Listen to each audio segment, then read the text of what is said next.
El 3 de mayo de 1469 nace Niccolò Maquiavelo en Florencia y descubre, después de años como diplomático y secretario de la Cancillería florentina, que la política es en realidad la lucha de poder entre los hombres y que siempre hay una minoría que gobierna y una mayoría que se deja gobernar y que solo quiere un mínimo de seguridad y una oportunidad para vivir su vida. Su obra clave es El Príncipe de 1513 y es el primero de una saga de pensadores a los que llamaremos los maquiavelianos. Soy Jon Cuervas Mons y esto es Intercambio Iónico. El nuevo intercambio iónico. Un viaje sin rumbo y un podcast sin entrevistas sobre temas que todavía no sé ni cuáles son. Hoy voy a intentar desgranar cómo funciona el poder y las élites a través de una serie de preguntas y 4 pensadores que escribieron sobre política analizando la realidad tal como era sin dejarse llevar por cómo les gustaría que fuera. Es posible analizar la política de forma científica y realista, pero hay que distinguir entre los discursos políticos y las fuerzas reales que esconden. Gaetano Mosca nace en Palermo en abril de 1858, es catedrático de Derecho Constitucional de Turín y después diputado del Reino de Italia. Su obra clave es The Ruling Class de 1939 y su tesis es que toda sociedad, sea tribal o moderna, está regida por una minoría organizada, que además justifica su dominio en una fórmula política aceptada por la mayoría. La primera pregunta es, ¿cuál es el motor real de la política? La lucha de poder. Y como decía Maquiavelo, siempre hay una minoría que gobierna sobre una mayoría. Como diría Mosca, el poder de cualquier minoría resulta irresistible frente a cada individuo de la mayoría, que permanece solo ante la totalidad de esa minoría organizada. Al mismo tiempo, la minoría está organizada precisamente por ser minoría. 100 hombres que actúen de manera uniforme y con un entendimiento común triunfarán sobre 1000 hombres que no están de acuerdo entre sí, y por ello pueden ser dominados uno a uno. Además, a los primeros les resultará más fácil coordinarse y entenderse mutuamente, sencillamente porque son 100 y no 1000. De ello se deduce que cuanto mayor sea la comunidad política, menor será la proporción entre la minoría gobernante y la mayoría gobernada. Y más difícil le resultará a la mayoría organizarse para reaccionar contra esa minoría. ¿Y cómo justifica su dominio esa minoría? Pues a través de una fórmula o mito político. La fórmula política racionaliza y justifica su dominio y la estructura de la sociedad sobre la que gobierna. La fórmula puede consistir en un mito racial, como ocurrió en Alemania bajo el régimen nazi. Entonces, el mando se explica como la prerrogativa natural de la raza superior. También puede tratarse de una doctrina del derecho divino, como la elaborada para las monarquías absolutistas de los siglos XVI y XVII o para el imperialismo japonés tradicional. En tal caso, el mando se fundamenta en una relación peculiar con la divinidad, y muy a menudo en un linaje sanguíneo directo. O también, por mencionar la fórmula que nos resulta más familiar y que sigue operando hoy, puede basarse en la creencia en la voluntad del pueblo. El mando se considera entonces legítimo por venir de unas elecciones. Y cada votante se ve obligado a limitar su elección a un campo muy estrecho, en otras palabras, a escoger entre las 2 o 3 personas que tienen alguna posibilidad de triunfar.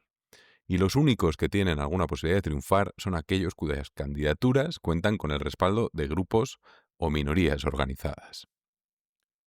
Es posible que creer en esa fórmula, aunque sea en realidad un mito, sea útil para el funcionamiento de la sociedad, pero ya me haré esa pregunta más adelante cuando haya puesto encima de la mesa todas las reflexiones.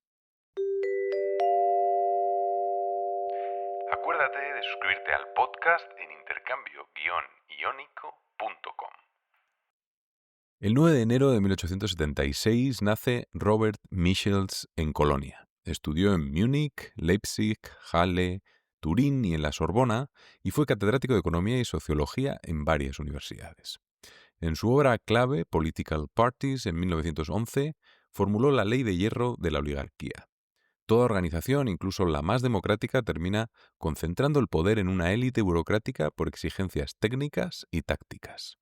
Michels advirtió con crudo realismo que los ideales democráticos chocan siempre con la lógica interna de las organizaciones.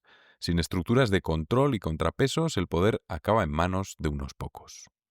Pero, ¿se puede combatir la oligarquía? Las organizaciones creadas para combatir la oligarquía, democráticas por doctrinas, y dirigidas por fundadores sinceros, deberían ser el lugar natural donde florezca la democracia. Si incluso en ellas se observa una deriva oligárquica, esto demostraría que la democracia pura es impracticable y que toda forma de organización tiende inevitablemente a concentrar el poder en una minoría, que ya lo hemos dicho antes. La oligarquía es, pues, un rasgo estructural de la vida social. Como también señaló Maquiavelo, la prueba más contundente de la debilidad orgánica de las masas se manifiesta en que cuando se ven privadas de sus jefes en el momento de la acción, abandonan el campo de batalla en desbandada. Parecen no poseer poder alguno de reorganización instintiva y resultan inútiles hasta que surgen nuevos capitanes capaces de sustituir a los que se han perdido. Además, el trabajo de los líderes es muy complicado. Sus cargos distan mucho de ser un beneficio sin esfuerzo y han alcanzado su supremacía al precio de un trabajo extraordinariamente arduo. En las organizaciones democráticas, la actividad del dirigente profesional resulta sumamente fatigosa, a menudo perjudicial para la salud, lo podemos ver en Pedro Sánchez, y en general, pese a la división del trabajo, altamente compleja. Esto es importante. Michels no concluye en absoluto que debamos abandonar la lucha por la democracia. Lo que dice es que lo que debemos hacer es intentar reducir al mínimo posible aquellas tendencias autocráticas que, no obstante, siempre persistirán. La oligarquía siempre permanecerá, pero puede ser posible imponer ciertos límites y frenos a la absolutización de la oligarquía. Eso no puede lograrse eficazmente mediante un idealismo utópico y sentimental acerca de las posibilidades de la democracia.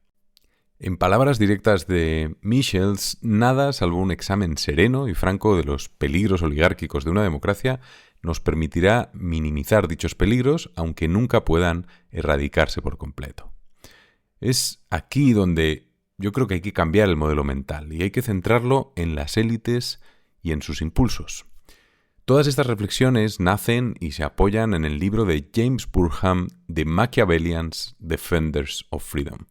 Un libro que merece la pena leer de cabo a rabo unas cuantas veces y os lo recomiendo encarecidamente.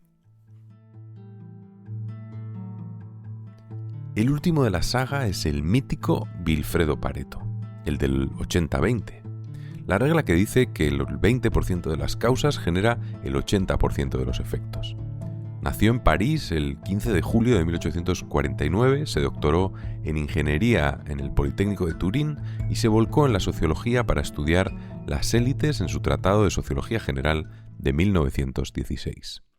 Primero aclararemos la diferencia que establece Pareto entre una conducta lógica y una conducta no lógica.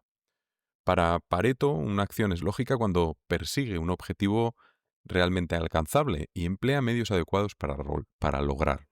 Por eso este tipo de conducta aparece con frecuencia en los oficios, las ciencias y la economía. El carpintero que usa sus herramientas para fabricar una mesa, el trabajador que cambia a un empleo mejor pagado cuando puede, o el inversor que traslada su dinero de un sector en declive a otro en expansión.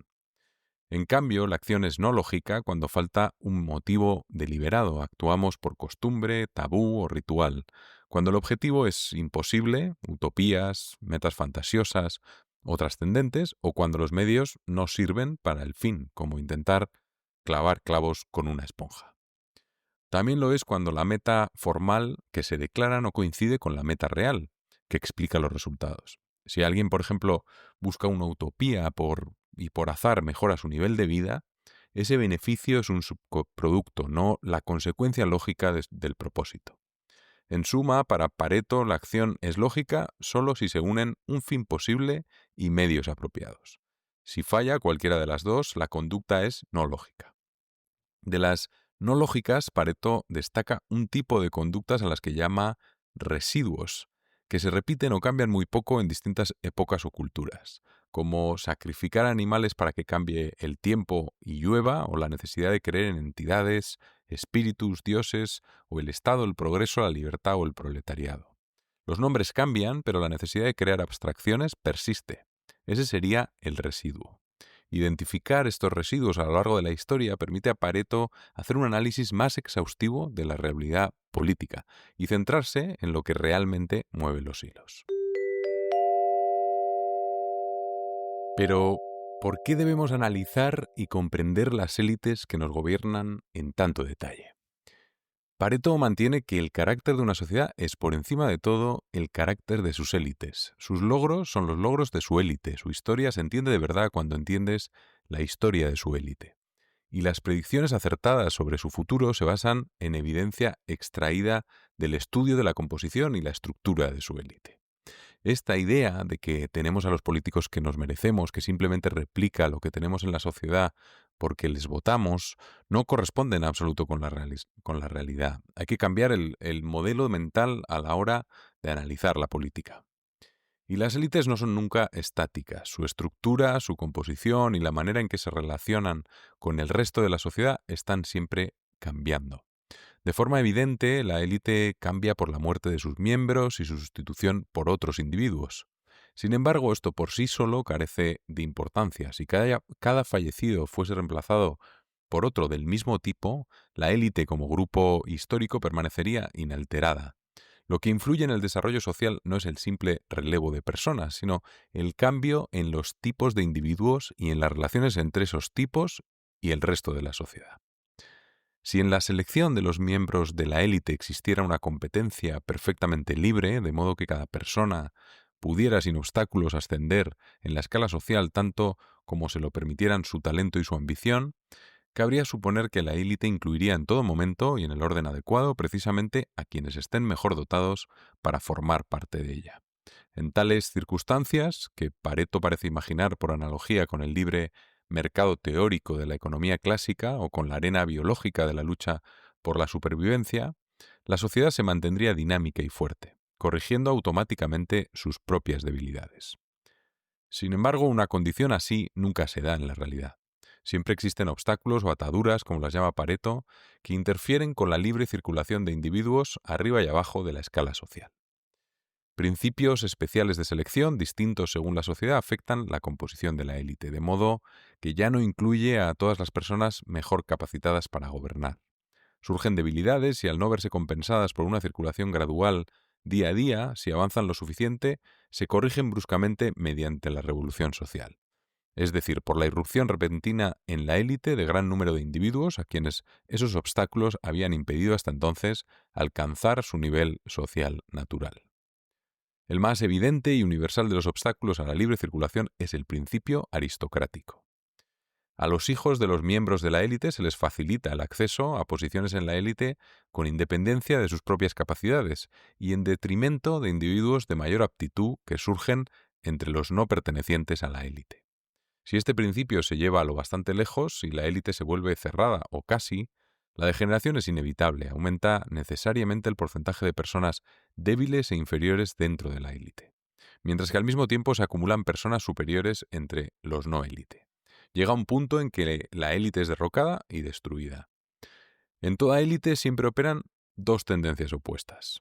Una es la tendencia aristocrática, por la cual la élite procura conservar la posición gobernante de sus miembros y de sus descendientes, e impedir que otros ingresen en sus filas. Y la otra es una tendencia democrática, por la cual nuevos elementos se abren paso hacia la élite desde abajo. A la larga, la segunda de estas tendencias siempre prevalece. De ello, se sigue que ninguna estructura social es permanente y que no es posible una utopía estática. La lucha social o de clases continúa siempre, y su registro es la historia. Las posturas contrarias conciben una posible estabilización de la estructura social. La lucha de clases, dicen, puede y debe ser eliminada en un cielo en la tierra o en una sociedad sin clases, sin entender que la eliminación de la lucha de clases sería, como la eliminación de la circulación sanguínea en el organismo individual, algo que, aunque sin duda suprimiría dolencias, significaría al mismo tiempo la muerte. Como diría Mosca, volviendo a Caetano Mosca, la libertad en el mundo tal como es por tanto el producto del conflicto y la diferencia, no de la unidad y la armonía. Desde esta perspectiva se hace patente de nuevo el peligro del idealismo, el utopismo y la demagogia. Los idealistas, utópicos y demagogos nos aseguran siempre que la justicia y la buena sociedad se alcanzarán mediante el triunfo absoluto de su doctrina, y de su bando, claro. De estas consideraciones podríamos deducir que la libre circulación de las élites, tanto hacia arriba como hacia abajo en la escala social, es un requisito para una sociedad sana y fuerte. Si miramos, por ejemplo, lo que tenemos en España, las élites no están cambiando y la degeneración es evidente. Los partidos cambian, pero el tipo de individuos que forman las élites son del mismo tipo y los residuos no se renuevan. La recomendación del libro de James Burhan surgió de una entrevista a Mark Andreessen en el podcast The Knowledge Project, donde hablaba de que en el momento actual, al menos en Estados Unidos o Argentina, todavía no en Europa, pero estamos viviendo un cambio importante en las élites. Desde la llegada de Trump o Elon Musk hasta el deterioro de los medios de comunicación tradicionales y el impacto de los nuevos medios digitales como X o los podcasts en las últimas elecciones de Estados Unidos. Veremos qué pasa en Europa, pero un cambio importante en las élites es necesario. Se resistirán porque ya hemos visto que su objetivo principal es siempre mantenerse en el poder.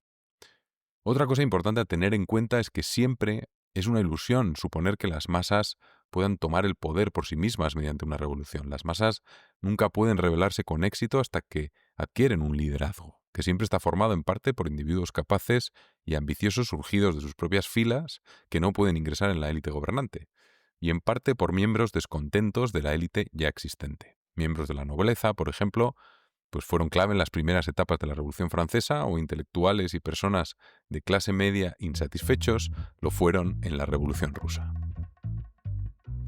A partir de todo este batiburrillo de ideas, llegamos a una pregunta clave mucho más profunda y elemental. ¿Es conocer la verdad siempre bueno para una sociedad y la falsedad, incluida la utopía imposible o el mito, siempre malo? Pues no soy gallego, pero creo que depende. Pongamos como ejemplo la democracia. Se basa en la idea de que el poder está en el pueblo, una abstracción, una ilusión, un mito en toda regla. Pero en un inicio esa abstracción, esa idea ha podido sostener la comunidad y el progreso.